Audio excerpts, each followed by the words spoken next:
दोस्तों आज हमारे साथ मौजूद हैं हिंदू धर्म के लिए एक ऐसे व्यक्तित्व जो खुलकर सामने आए हैं और युवा पीढ़ी को आज हमारे धर्म से जोड़ने के लिए, सनातन धर्म के लिए जागरूक करने के लिए, जिन्होंने बहुत बहुत कड़ी मेहनत करी है अपने छोटे से लेवल पर। नमस्कार सर, स्वागत है आपका हमारे चैनल पर। Thank you madam, thank you. हाँ जी सर, आपने हमें अपना कीमती वक्त दिया, उसके लिए आपका बहुत बहुत धन्यवाद। मेरे आपसे कुछ सवाल हैं तो मैं आज आपसे पूछना चाहती हूँ। उस कड़ी में सबसे पहला सवाल मेरा सर, जिसके लिए आप खड़े हैं, हमारा पहला सवाल है एकता के लिए, हिंदू जागरूकता के लिए। हम देखते हैं देश में कई सारे धर्म हैं, उन सभी धर्मों को लेकर उनके जो देश के, उनके धर्म के जो पहरेदार हैं, जो धर्म के लिए खड़े होते हैं, आप ईसाई धर्म ले लीजिए, सिख धर्म ले लीजिए, मुस्लिम धर्म ले लीजिए, उनके धर्म में डट कर खड़े हैं। सारी युवा पीढ़ी अपने धर्म के लिए जमकर खड़ी है। लेकिन हिंदुओं के साथ ही ऐसा क्यों होता है कि हिंदू जो हमारे बच्चे हैं, जो आने वाली नई पीढ़ी है, वो अपने धर्म के बारे में बिल्कुल भी जागरूक नहीं है। यहाँ तक कि उसे अपने धर्म के बारे में कुछ पता ही नहीं है कि मेरे पूर्वज कौन थे, सनातन धर्म कहाँ से शुरू हुआ। तो इसके पीछे सबसे बड़ा कारण आपकी राय में क्या हो सकता है? जी मैडम, जो मैं अपना समझता हूँ वो बताता हूँ आपको।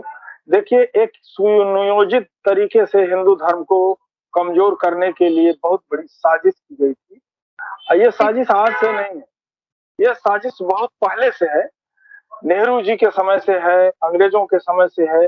उनका ये सोच था कि जब किसी पर शासन करना है तो उसकी संस्कृति को डिस्टर्ब करना है। तो हिंदू एकता को तोड़ने के लिए उन्होंने हिंदू धर्म को जातियों में बांट दिया। जातियों में बांट तो दिया, लेकिन उसमें इतनी वैमनस्यता फैला दिया कि वो बढ़ता गया, और बढ़ते बढ़ते इतना विकराल रूप ले लिया कि लोग जाति का विशेष ध्यान देते हैं, धर्म का नहीं। ऐसे ही माता पिता भी अब अपने बच्चे को जाति के विषय में समझाते हैं, धर्म के विषय में नहीं समझाते। इसलिए अब जरूरी है कि जाति से ऊपर उठकर माता पिता भी अपने बच्चों को, और जो भी बड़े बुजुर्ग जो भी हैं, वो बच्चों को, आने वाली जनरेशन को हिंदू जी सर, के बिल्कुल। प्रति, हिंदुत्व के प्रति जागरूक करें। जी यह है मेरा बिल्कुल, कहना। आपने बिल्कुल बिल्कुल सही बोला। आजकल की जो युवा पीढ़ी है, उसे अपने धर्म के बारे में कुछ भी नहीं पता। तो इसी बोलिए। कड़ी में सर अगला सवाल मेरा आपसे है, लव जिहाद एक बहुत ही जाना माना नाम आजकल देश में चरम सीमा पर पहुंच चुका है। लव जिहाद, हिंदू लड़कियों को अपने प्यार के लिए जाल में फंसाते हैं मुस्लिम लड़के और उन्हें बीच भंवर में छोड़ जाते हैं। हमने अभी हाल ही में देखा श्रद्धा और आफताब का केस। तुनिशा शर्मा, एक 20 वर्षीय एक्ट्रेस जो अपना नाम कमा ही रही थी, उन्होंने अपने कमरे में फांसी लगा ली। तो इसके पीछे आपकी क्या राय है? लव जिहाद में हिंदू लड़कियों को क्यों फंसाया जाता है? हमने कभी नहीं देखा कि किसी मुसलमान की लड़की हिंदू के प्यार में फंसी हो और वो लड़की इस तरीके से अपने धर्म को छोड़कर, अपने माता पिता को छोड़कर उस लड़के के साथ भाग गई है। हिंदू धर्म में ऐसा क्यों होता है? क्या हमारी परवरिश में कमी है? यस, मैं अपना विचार आपके सामने रखता हूँ। जो हिंदू लड़कियां मुस्लिमों के प्रति समर्पित हो रही हैं, आकर्षित हो रही हैं, उसके पीछे मुख्य मुद्दा है उनका वैभव। वो उनके ऊपर खर्च कर देते हैं, वो पैसा पा जाते हैं, क्योंकि जो इस्लामिक कंट्रियां हैं वहां से उनको पैसा मिलता है। इस जी बुरे सर। काम के लिए भी उनको मोटरसाइकिल दी जाती है, पैसा दिया जाता है, और जी उनको और इनाम घोषित किया जाता है। ये पैसा उन सर। लड़कियों के ऊपर खर्च किया जाता है, अनाप शनाप खर्च करती है। हिंदू लड़कियां उस अनाप शनाप खर्च में, मिडिल क्लास, लोअर क्लास की लड़कियां उससे आकर्षित हो जाती हैं, और जिससे उनके चंगुल में फंस जाती हैं। अभी आपको एक चीज और बताऊंगा। तो सर अगला सवाल मेरा आपसे ये है, सबसे बड़ा जो चरम सीमा पर एक विषय है देश में, वो है लव जिहाद का। लव जिहाद में मुस्लिम लड़के हिंदू लड़कियों को फंसाते हैं और वो अपने माँ बाप को धोखा देकर घर से जेवर जवारात सब कुछ लेकर भाग जाती हैं। और ऐसा हमने कहीं नहीं देखा कि मुस्लिम लड़कियां अपने घर से भाग रही हैं, क्योंकि उनके धर्म में ये अलाउड ही नहीं है। उन्हें अपने धर्म की इतनी चिंता है। क्या हिंदू लड़कियां ऐसा क्यों करती हैं? क्या हमारी परवरिश में कमी है?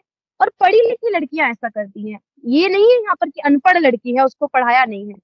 बड़ी बड़ी जानी मानी लड़कियां, अभी हाल ही में तुनिशा शर्मा टीवी सीरियल में काम करने वाली महज 20 वर्षीय लड़की आत्महत्या कर लेती है। इसके अलावा श्रद्धा और आफ्ताब का मामला हमने देखा। श्रद्धा पढ़ी लिखी लड़की, कॉल सेंटर में काम करती थी।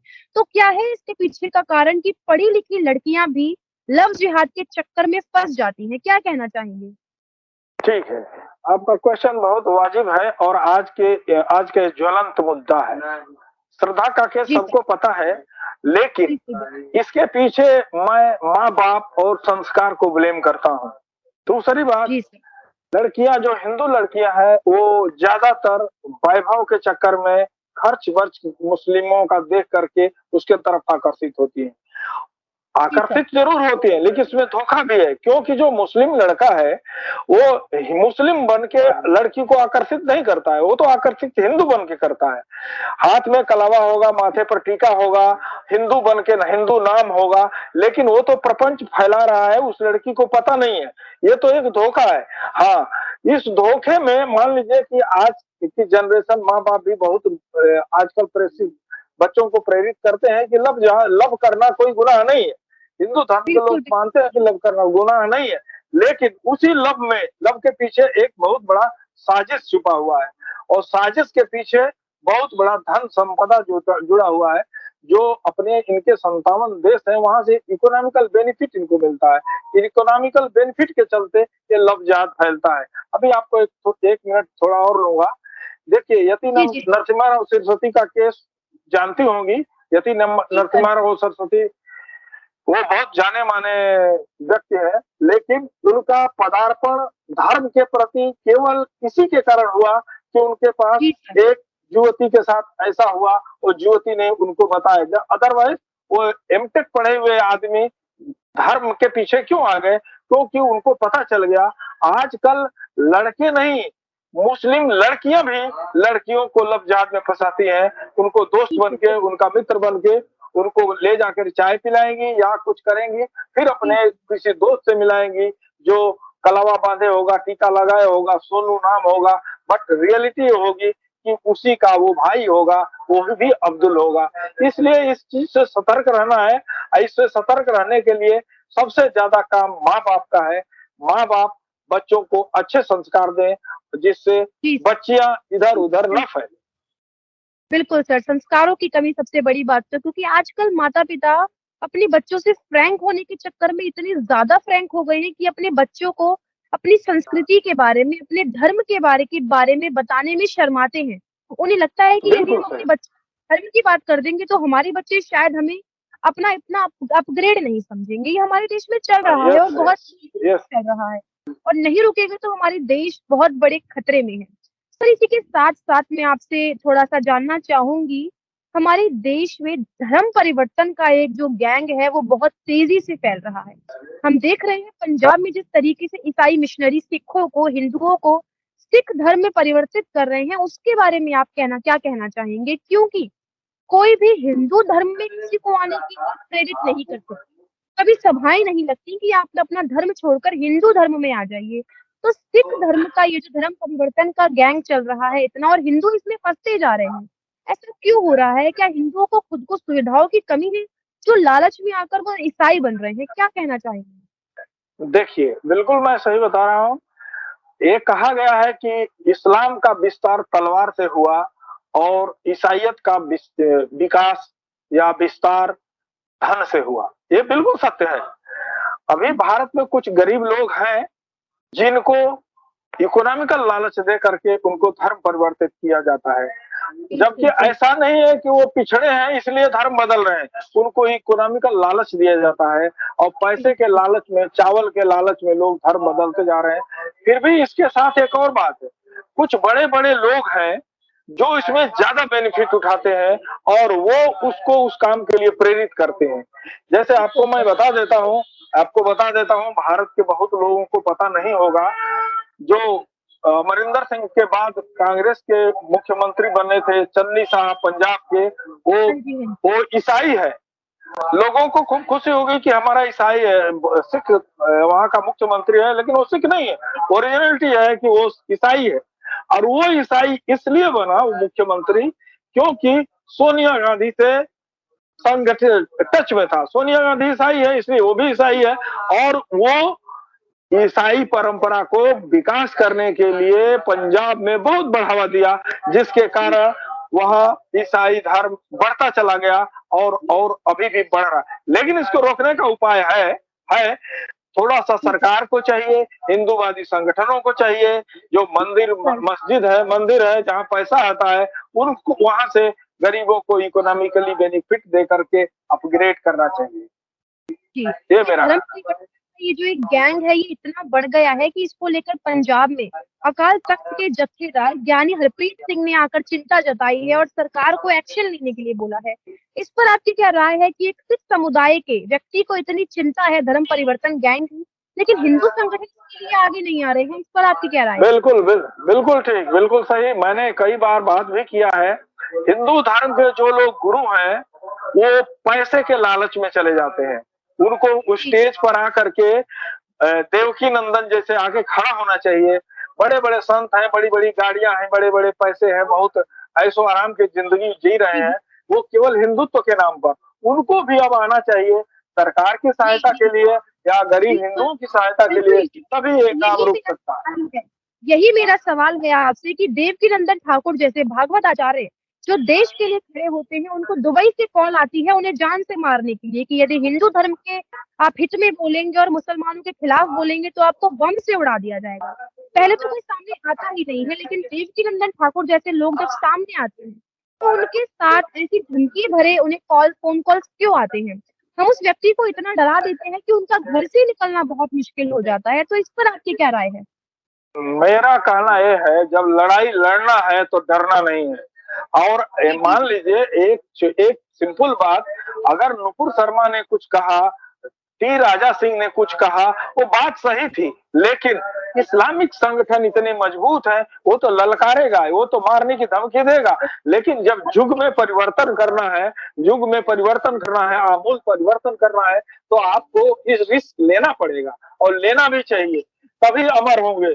केवल पैसा लेके कथा बांचने से कोई नहीं पूछता। आज देवकी नंदन ठाकुर को आप भी प्रभाव देख रही हैं, लेकिन वहीं पर बड़े-बड़े मठाधीश बैठे हुए हैं, करोड़ों की संपत्ति लिए बैठे हैं और वो चुपचाप कुछ बोलते नहीं। उनको आगे आना चाहिए। देखिए, जब मस्जिद से, एक छोटे से मस्जिद से चाहे बड़े से मस्जिद से एक मौलाना ऐलान कर देता है, राजनीति का ऐलान, जबकि उसको राजनीति में नहीं जाना चाहिए, तो भी वो ऐलान कर देता है कि किसी को वोट दो लेकिन बीजेपी को मत दो।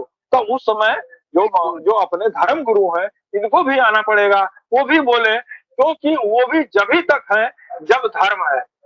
हिंदुत्व के नाम पर वो जो कमा रहे हैं, जो ऐशो आराम की जीवन जी रहे हैं, वो हिंदुत्व है तभी है, अदरवाइज गजवाए हिंद हो जाएगा, तब उनको अस्तित्व खत्म हो जाएगा। बिल्कुल सर, आप बिल्कुल सहमत हैं आपसे, लेकिन आखिर में आपसे पूछना चाहेंगे कि इन सभी बातों को देखते हुए क्या करना चाहिए हिंदू धर्म के उन लोगों को, युवा पीढ़ी को, हम जैसे लोग हैं, उन्हें क्या करना चाहिए अपने धर्म के लिए कि हम अपने धर्म को बचा सके? आखिरी सवाल मेरा आपसे। हाँ, देखिए, मेरा कहना ये है कि हिंदुत्व को अगर बचाना है तो आने वाली जनरेशन या बच्चों को, उनको उसके प्रति जागरूक करना है। जागरूक कैसे करना है? घर में हिंदी की बात बताइए, अपने धर्म की बात करिए, उनको संस्कार दीजिए, उनको उनको कट्टर हिंदुत्व बताइए, उनको दूसरे धर्मों के अवगुणों को बताइए कि उसमें अवगुण है, फिर भी वो कितना उसके प्रति समर्पित है। अपने धर्म के विषय में पूरी जानकारी देना है। गुरु जो लोग हैं, उनको भी यही करना है कि पूरे संस्कार दिया जाए और लोगों में जागरूकता फैलाई जाए, एक मत किया जाए, जाति से ऊपर उठ करके। देखिए, कहा गया है कि छाती, कंधे से बढ़ के छाती नहीं होती, तो धर्म से बढ़ के जाति नहीं होती। अब वो बात ही क्या करेगा जब धर्म ही नहीं रहेगा। इसलिए धर्म को बचाना है तो आपको आगे आना पड़ेगा और तभी धर्म बचेगा जब सभी लोग एक साथ होंगे और सबको उसके विषय में ज्ञान देना पड़ेगा। डरने की बात नहीं, डरना तो है, मरना तो एक दिन किसी को भी है, लेकिन धर्म के नाम पर आज कोठारी बंधु मारे गए, लेकिन जिंदा रहते तो जितना नाम नहीं होता उतना आज कोठारी बंधु का नाम है। जी सर, और जब तक आप हमारे समाज में, तब तक तो हमारा समाज एकजुट होकर खड़ा ही रहेगा। आप जैसे लोगों की हमें इतनी सख्त जरूरत है अपने समाज में, और आज आपसे बातचीत कर इतना मन प्रसन्न हो गया कि मैं शब्दों में बयान नहीं कर सकती। आगे भी आपसे मिलते रहेंगे, आपके साथ चर्चा जारी है हमारी, लेकिन आज हमारे साथ जुड़ने के लिए आपका बहुत बहुत धन्यवाद। नमस्कार। धन्यवाद। नमस्कार।